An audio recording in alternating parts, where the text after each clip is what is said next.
rek muy dox dox yu continuer di mandat jëfal bi jeex ci na. point boobu la ñuy des ndaxte Mimi Touré acte bi mu posé tax na ba ñenn ci waa Pastef mën nañ jàpp ne Fadilou Keita ak Pape Mada daal dinañuy réagir wax ne nañu préparer élection présidentielle 2029 voilà ñu samp seen candidat comme Ousmane Sonko waaye nag nee nañ lépp ci 2027 yi la war a leeree maanaam élection locale yi nga xam ne moom la ñu fas yéenee jëm Babacar.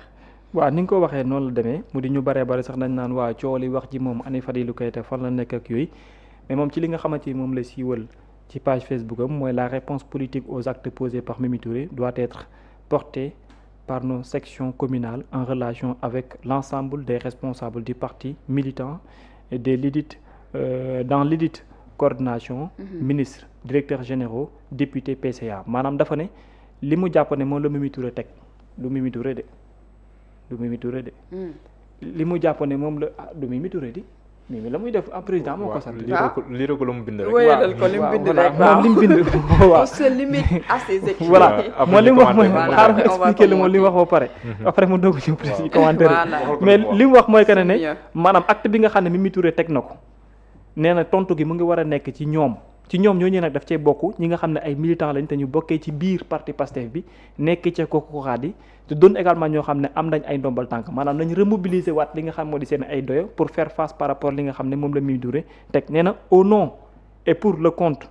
de Pastef nee na Pastef Patriote dañoo war a agir ak force de détermination pour entamer préparer la candidature de Ousmane Sonko en 2029 maanaam ci turu parti bi ñoom ñëpp dañoo war a mën a gën a booloowaat gën a joxewaat seen doyo pour préparer candidature Ousmane Sonko en 2029 te résultat potentiel annoncé wu na déjà ci résultat local yi nga xamante ni moo koy amal ci 2027 bi ndax nee na mu ne nuyoo gi dafa war a nekk ci élection locale 2027 su boobaa nag li nga xam moo di tëggin wi am pour élection présidentielle 2029 nee na daal nous pouvons avoir des divergences internes mais les incursions dans nos rangs ne saurait être toléré parce que nee na mu ne daal war nañ mën a am ay ñàkk déggoo ci seen biir waaye yenn jëfin yoo xamante ni dafa yàq ak di xajamal daal voilà waaye daal am na yoo xamante ni du doon loo xam ne daanaka lu ñuy kii moom lay doon ça veut dire que ñi nga xam ne dañoo ñëw ñu yaatal leen ñooñu aussi seen jëfin bu nekkee lu ñaaw ñoom duñ ko baale kon taxaw leen gi mooy nan la ñuy def ba fësal ko beneen bi aussi mooy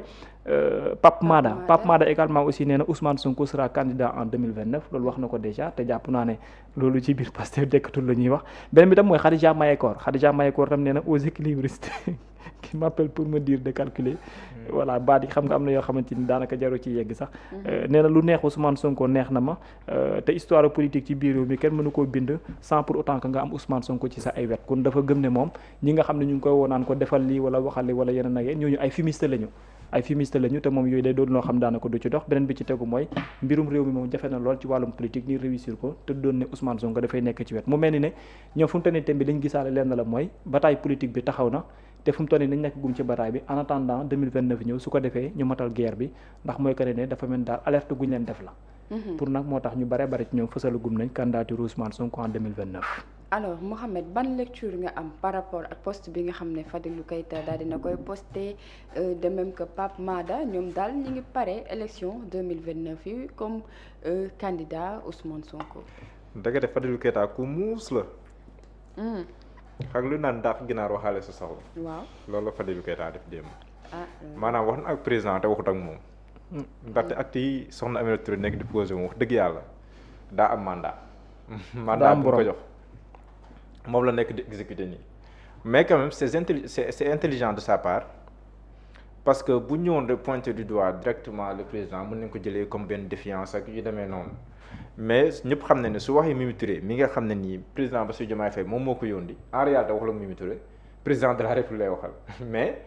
jaaral na ko si noo xam ne nii dina wax li mu bëgg a wax. ba pare après il répond indirectement. waaw te réponse bu leer sax la joxe par rapport ak li nga xam ne ni moom mooy les agissements de Mimi Touré parce que aussi. lii Mimi Touré nekk di def nii ma jàpp ne si ndigalu président de la Bassirou Diomaye Faye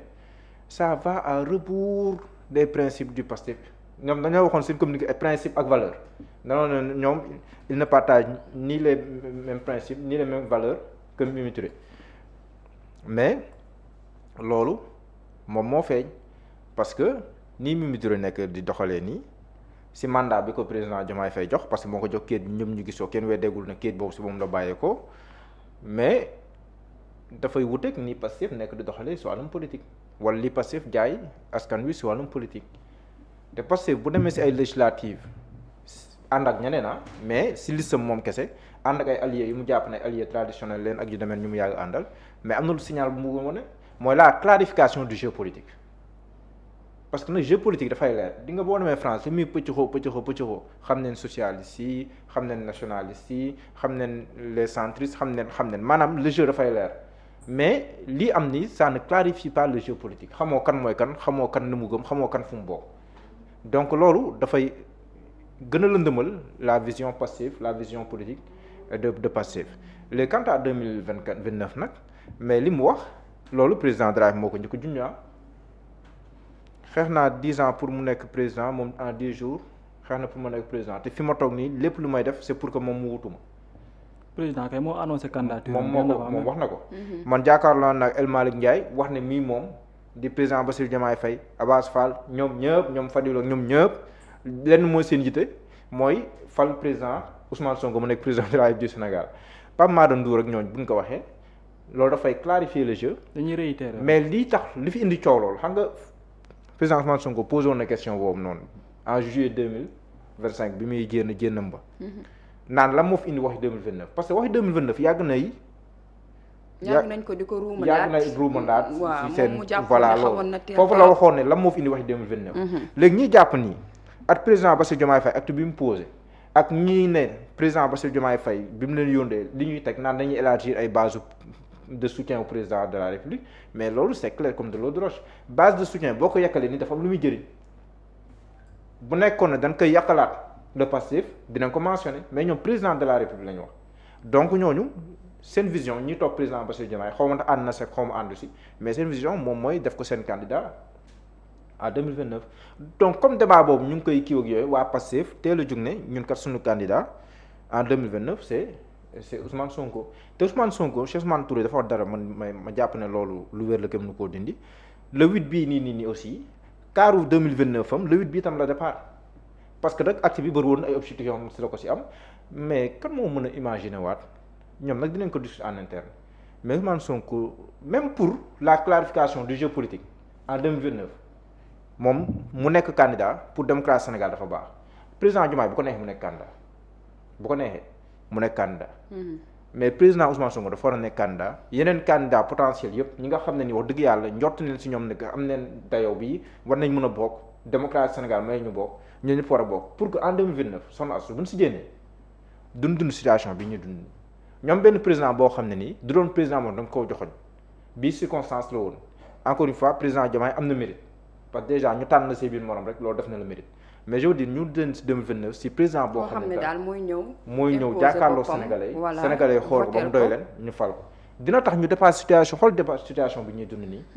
parce que dafay compliqué lu baree bari loo xam ne wanoon na simple bu ñu amoon benn président la boo xam ne moo fi taxaw yor pouvoir yëpp yor légitimité parti bi ak yu demee noonu mën na am difficulté du nga ko dund donc loolu pour man pour démocratie bu Sénégal sax dafa baax léegi ñi di rumandaat ay inéligibilité ak yooyu noonu man dégg naa ay juristes yu bëree bëri ay ñoom daw na mi doyloo naa leen ñu wax ne que l'éligibilité du président Ousmane Sonko en 2029 ne souffre d'aucune ambiguïté donc loolu yëpp am nañu ko am na nag ñuy wax leneen mais loolu yëpp war nañ ko mën a clarifier une bonne fois pour toutes ba mbirum candidature ak yooyu ñu dépassé ko ñu jublu si urgence yi jublu si liggéey parce que c'est ça aussi la réalité mooy situation économique bu difficile mooy des urgences multiples yoo xam ne war nañ say jóg bu baax a baax te loolu mënut a nekk ñu siy taxaw lu dul ne am na dal seen diggante ñoom ñaar te man je comprends parfaitement sorti responsable Pastef yi nga xam te ne nii danoo jàpp ne que seen candidat en 2029 c'est Ousmane Sonko même bu nekkee le débat est encore prématuré mais actes yi président Bassirou Diomaye Faye posé moo tax ñoom seen xel dem si loolu. ñu teel ñu bëgg a couper court. ñoom tamit ñu waajal seen bopp. ñu bëgg a couper court à ce débat pour que lépp mën a leer entrer dans l'ordre te loolu tamit defe naa ne après bon li si des moom mbirum parti politique la ak yooyu mais je pense fondamentalement que war nañ dépasser rapidement le débat là. Et au moment où je vous parle. Oui. Pastef dans son site qui lance benn moyen d'adhésion dans son parti politique en ligne. mooy si wàllu massification bi ñu doon wax. waaw lancé nañ ko si. adhésion en ligne. si site Pastef si seen site bi. www.pastef.org. ils sont en train également de poser des actes kon pour daal di yaatal comme ñoom ni ñu ko annoncé woon. mais nag pour dire vrai aussi que peut-être l'acte de Ousmane Sonko wala certains pastefiens mais c'est dans la logique parce que loolu mooy ordre normal des choses yi. parce que bu fekkente ne ci wàllum politique kese la ñuy wax tey jii nii le président de la République sax moom defoon na ko moins d'1 an. bi mu yegsee ci pouvoir bi ndax moom toogoon na déjà que ne sama fauteuil bi bu mu ko jéem a maanaam sax. bu mu koy yërnu na ko yërnu maanaam ne ko ne yàq xool ko te moom yéeneem également aussi que mooy mu nekk président de la république même bu dee joxuloon sax app bi 2029 lay doonam déet kon jàpp nañ ne aussi seen objectif c'était quoi mooy que moom mu nekk seen candidat léegi ñi nekk di wax déjà au sein de Pastef il faut les comprendre aussi parce que pour man boo amee voix au sein d'un parti politique et que Ousmane Sonko ne parle pas li war ñeneen ñi nga xam ne am nañ tur aussi mooy essayer de sortir pour jéem a clarifier jeu bi tamit beneen bi mooy boo amee ay concurrent te mu leer la yow sa doyee am na fu mu toll tamit da ngaa war a mën a teel a jóg pour jiitu leen ci li am te actuellement nii ce qui se passe au sein de Pastef mooy warul mën a toog rek comme ni muy demee depuis quelque temps am benn voix kese boo xam ne bu génnul daanaka dara du xew parce que li ñu daan faral di nemee ko mooy si ce n'est pas Ousmane Sonko ce n'est personne d'autre te loolu pour man benn instant war nañ ko mën tabax ndànk-ndànk te bi muy def tamit installation boobu foofee ca Grand Théâtre ca fële ca King Fahd Palace waxoon na leen ko. du conseil national. du conseil national waxoon na leen ko. lan moo tax liy nekk di xew ni presque yéen ñëpp am ngeen ay doyo am ngeen ay ndombal tànk mais mekkaaral moom ngeen def donc pour man li war loolu la beneen bi nag mooy que ne que mu nekk Fadilou Keita mu nekk keneen la wax ji du ay question de présidentielle la wala leneen la pour man wax ji mooy ñiy œuvrer ci suuf. pour waxtaan ak le président de la République pour mu retourner waat par rapport ak li ñu ko xamee woon ak fa ñu ko xamee woon ñooñu pour man dama gëm ne waruñoo mën a wax parce que il faut pas toujours ñu interpréter naan lu tax diw sàngam waxul mënuloo jëf li indi une solution ba pare bëgg a nekk ci biti di wax te je pense que ne la personne bi nga xam moom la ci gën a identifier actuellement c'est El Malick Ndiaye d'où c'est pas évident pour nga dégg ko donc pour man li gën a am solo mooy Pastef 2029 ñun ñëpp xam nañu ne Ousmane Sonko sera candidat dina ko nekk ci parce que loolu mooy seen politique mais balaa ñu fay yegg ak nañu fay demee yépp loolu trajectoire la te nag train 2029 bi départ na depuis le 8 oui gëm naa ko mais l'objectif principal pour l'instant pour Ousmane Sonko c'est de montrer davantage que son parti politique force gi mu amoon bu yokkul wàññeekul te loolu mu ngi ko bëgg a natt ji ci élection 2027 yi te pour man élection 2027 yi dafa bari lu muy définir. yoon la. waaw voilà yoon la boo xam ne bu muy jël mooy élection locale voilà mooy élection moom moo yóbbu pour élection locale yi la te je pense que ne foofu aussi ak ci waxtu bi ñu tollal nii c'est bien normal mbir mi politique la parce que pour l'instant li la ciy nekk lu la jaaxal mooy est-ce que situation bi waroon nañ mën a nekk ci contexte gi compte tenu situation réew mi quoi waroon nañ dem bay arrivé fii. non maanaam est-ce que ci situation réew mi waroon nañ mën a toog fii que l'actualité wala waxtaan bi wala jubluwaay bi lu ci ëpp dafay dem dans le sens de la politique parce que pour man mënoon nañ toog ba au minimum ñu ne ñu ngi fin 2026 sax au moins ñu gën a agité wu politiquement comme ça. wala après les locales sax. bon wala après même les locales. mais là li nga wax dafa am solo xam nga course bi. les locales la parce que ñii di taxañal. c'est désolant quoi c'est une déception quoi. ñii di taxañal président xam nga la mooy seen objectif bu ñu jëndee ci élection locale ñoom ñu am ay benn ñaar ñetti maire. ñett sax buñ ko amoon. après dañu naan gis nga président. mu ngi dem de lu la taxañal 2029 war na mën a nekk. donc moo tax dafay déterminant moo tax Ousmane Sonko dafa mel ni yëgoon na parce que bu demee ba ne coordonnatrice waxul coordonnateur yàgg naa ko c'est parce que am na lu mu yëg mais dafa anticiper ci loolu parce que Sonko moom en matière politique ci wàllum anticipation moom jàpp ma ne am na ci morom fu mu toll nii parce que wane na ko ba ci ni mu tànnee président Bassirou Diomaye Faye parce que Bassirou Diomaye Faye Pastef loo mënti wax at Bassirou Diomaye Faye Pastef dafa wàcce ak Bassirou Diomaye Faye parce que boo xoolee élection locale yi 2022 yi ci lieutenant wu Ousmane Sonko yi c'est lieutenant immédiat laa wax kenn moo ci gagné woon localité am kenn c'est lieutenant immédiat kenn moo ci gagné woon localité am muy Birame Souleye Diop Abass Fall il était directeur de campagne de Barthélémy Diaz gagné na mais pas moom nekkul woon moom moo nekkoon candidat bi Bassirou Diomaye Diakhar Faye dañ koo gagné score bu yaatoo yaatu sa ñëga ñaaw docteur Tening Sène moom moo ko gagné woon te ñooñu booy xool ñoom ñoo nekkoon c'est lieutenant immédiat El Malick Ndiaye ci la bokkoon El Malick Ndiaye da nga koo gagné woon à Linguère donc boo xoolee ñett ñi nga xam te ne ñoo nekkoon ci lieutenant immédiat muy Birame Souleye Diop Bassirou Diomaye Faye Abass Fall ñoom ñett ñëpp kenn moom moo ci gagné woon localité am mi Birame Souleye Diop donc bu noo xool en terme de légitimité gi demee noonu te jamono jooju ce n'était pas du tout évident parce que Idriss Seck jamono jooju lay doog a rejoindre Macky Sall ñuy xool ndax mbërëg soow bi ça va prendre ou pas mais malgré tout après bu ñu waree choisir candidat Bassirou Diomaye Faye leen choisir candidat moo tax même ñii di naan sax que Bassirou nekk woon le candidat de premier plan yooyu à supposer même que loolu doon dëgg mais réalité bi day màbbal lool xam nga tax déjà yow Ousmane Sonko war a tànn juróom boole la si juróom yi rek yow choix nga dafa mel ni boo ut orientation à l'université boo defee choix 1 fac droit choix de philo choix nangam bul la si yow presque choix la donc le seul fait que moom mu bokk si choix ba président Bassirou Diomaye Faye nekk président de la République ak fi Pastef jaar moom moo tax mu joué un rôle central mais loolu dafay war a nekk fu mu toll nii moom mënul am beneen doole bu dul Pastef parce que moom Pastef rek la mos a politiquer Pastef rek la xam nekkoon na fa secrétaire général parti bi donc il a gravi tous les échelons yoroon na wàllum diaspora bi ak demee noonu donc ku mel noonu warul jël nguur ba mel ni musta bokk parce que président Macky Sall dafa mu waxoon bi ñu ko nee fa laay daanele président parti ak président de la République mënta ne moom il a été très clair dafa ne man loolu du ma ko nangu du ma ko def président Abdoulaye da ko bañoon man dama koy bañ léegi nag bu beneen président ñëwee moom naka def parce que moom dafa jàpp ne président bañ a nekk président de parti wala demee noonu si dëkk yi nga xam te ni mandat unique la am. mandat unique waaw. yooyu mun nañ def président bu kiiwee démissionné yooyu mais la réalité politique lu mu wane mooy si diggante Bassirou Diomaye Faye ak Pastef defe naa texte Pastef bu nekkee da nga koy tëggaat loo war nañ ko si xoolaat dafa wane ne que c' est vrai que boo koy natt si xel dafay rafet nga naan président dootul nekk si parti dafay nekk au-dessus xam nga boo ko nattee si xel dafay rafet quoi. mais dans la réalité li mu wane mooy njëriñ li bëriwul trop si wàllum politique au contraire dafay sax affecter la marche du pays parce que imagine bu président Diomaye nekkoon secrétaire général Pastef ba tey mais lu bëri du am le bureau politique de Pastef dina mën a anticiper sur beaucoup de malentendus. problème candidature yi nga xam te ni moom la ñuy wax nii bureau politique la nga koy waxtaanee ñu teel a suul wax. orientation bu ñuy jël si Diomaye président doo dégg président Bassirou Diomaye Faye wax fee Ousmane Sonko wax fee déedéet. bureau politique lu nga koy waxtaanee. am benn décision buy jéem maanaam. et c'est ce qui est normal même. voilà boor boo ko mën di jëlee. waay maanaam président Diomaye Faye desoon si parti moo gën si boor yëpp ba pare loolu dafay gën si réew mi xam nga tax coow li ñuy dégg nii ban njëriñ la stabilité dafay am. stabilité les gens vont parler par rapport ak des urgences. na si def jàngat priorité yi nga xam nga dafa am yoo xam boo ko nattee si xel dafay taaru lool li gars yi di wax projet moom du yaakoo si xel dafay taaru lool waaye dans la réalité pratique si nga xamee ne dafa am ay limites xam nga jàllo guddiñ toll ni tembe en vérité man politiquement li ma gis dama dégg bépp poste biir Sénégal bii bu politique di joxe tant que yaa ngi éligible Ousmane Sonko mën na la ko jox quel que soit koo mën a doon nag nit boo mënti doon pour man politiquement bépp poste bu politique di joxe Ousmane Sonko mën na la ko jox. ba pare ñi di def seen ak tolluwaay boo mënti am ak fu sa doyoo mënti toll. tant que yaa ngi éligible Ousmane Sonko mën na la ko jox. ba pare parce que pour man ci échiquier politique doyam. seen choix si candidature Ousmane Sonko en 2029 boo xoolee si intelligence politique. mais c'est moo pour gën a anticiper maanaam. parce que mandat bi la mu ñaata at moo si des. ñetti at boo xoolee 3 ans. donc ñetti at yi bu jaree nga sacrifier loo xam ne nii politiquement parce que avenir politique bu Sénégal mën a góor si génne loxo Ousmane Sonko kon ñetti at yi bu jaree. nga sacrifier la nga war a dund ak Ousmane Sonko si lii di ñëw si politique incha allah kon mun na da nga am lecture à court terme mais boo xoolee si kanam di nga xam ne mënatoo dund si politique lu gën a jafe li nga dund si président Macky Sall moo tax même le président Bassirou Diomaye Faye